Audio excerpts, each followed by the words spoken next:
যেই রাষ্ট্র নিরাপত্তা দিতে পারবে সেই নতুন বাংলাদেশ আমরা গড়ে তুলতে চাই। জুলাই যুদ্ধ করে যারা জীবন দিয়েছে আগে তাদের জীবনটা ফেরত এনে দেন। জীবন দিয়েছে জাতির মুক্তির জন্য। যদি বস্তা ফুটা পুরানা সবকিছুই টিকে থাকবে তাহলে কেন তারা জীবন দিয়েছিল? যারা ওই বস্তা ফুটা ব্যবস্থাপনায় বাংলাদেশকে আবার করতে চান তাদেরকে আমরা বলি জুলাই যুদ্ধ করে যারা জীবন দিয়েছে আগে তাদের জীবনটা ফেরত এনে দেন।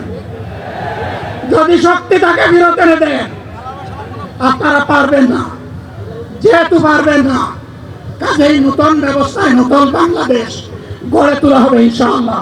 শিশু, কিশোর, যুবক, মা, বোন, শ্রমিক, ছাত্র, জনতা, ব্যবসায়ী সবাইকে যেই দেশ, যেই সংবিধান, যেই রাষ্ট্র নিরাপত্তা দিতে পারবে সেই নতুন বাংলাদেশ আমরা গড়ে তুলতে চাই। ভাইয়েরা, আমাকে সবাই চাপ দিচ্ছে। কেউ বলে ভাই শেষ করেন, কেউ বলে চাচা শেষ করেন। আমি তাদেরকে নিশ্চয়তা দিয়ে বলছি, আমার মুখ আমার আল্লাহ নির্ধারিত সময় থেকে 1 সেকেন্ড আগে হবে না। এবং হায়াত যা দিয়েছেন তার 1 সেকেন্ড আগেও আমি যাব না।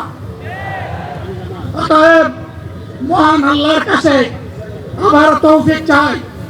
আপনাদের কাছে যে কষ্ট হয়েছে আপনারা, আমি তো এখানে শান্তিতে বসাছিলাম আর চতুর্দিকে শুধু দৃষ্টি বুলাচ্ছিলাম। কি কষ্ট হচ্ছে আমার ভাইদের। প্রিয় ভাইরা, এই কষ্ট আল্লাহর জন্য। এই কষ্ট কার জন্য? ইনশাআল্লাহ আল্লাহ তাআলা আপনাদেরকে তার উপযুক্ত জাযা দুনিয়ায় দিবেন, আখিরাতে দিবেন। আপনাদের এই ত্যাগের বিনিময়ে নতুন বাংলাদেশ আমরা পেয়ে যাব। আসুন সেই নতুন বাংলাদেশের জন্য একবার স্লোগান দিয়ে শেষ করি। নারায়ে তাকবীর। আসসালামু আলাইকুম ওয়া রাহমাতুল্লাহ।